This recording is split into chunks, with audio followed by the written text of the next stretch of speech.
ఈ వారం కన్యారాశి వారిని కనుక పరిశీలించినట్టయితే మానసిక ఒత్తిళ్లు బాగా పెరుగుతాయి. ఆర్థికపరమైనటువంటి అంశాల్లో కూడా ఒడిదుడుకులు ప్రారంభమవుతాయి. వైద్య రంగం వారికి అనుకోని సంఘటనలు విస్మయాల్ని కలిగిస్తాయి, ప్రతికూలతని పెంపొందింపచేస్తాయి. వృత్తి వ్యాపారస్తులకు కూడా ఆశించినటువంటి ధనం చేతికి సమయానికి రాదు.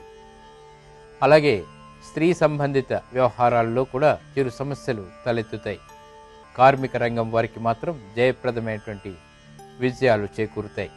ఇక ఆర్థిక పరిస్థితిలో ప్రయత్నంతో మాత్రమే విజయాలు సాధించగలుగుతారు. రాజకీయపరమైనటువంటి వ్యూహాలు బెడిసి కొడతాయి.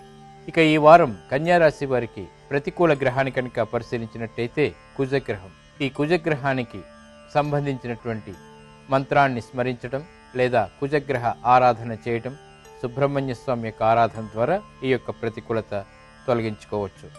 ఈ వారం కన్యారాశి వారు కందులు దానం చేయడం ద్వారా కుజగ్రహం యొక్క ప్రతికూలత తగ్గించుకోవచ్చు. ఓం సుబ్రహ్మణ్యాయ నమః అనేటువంటి మంత్రం ఈ వారం కన్యారాశి వారికి చాలా బలాన్ని చేకూరుస్తుంది, ఏర్పడేటువంటి విపత్తుల నుంచి రక్షిస్తుంది.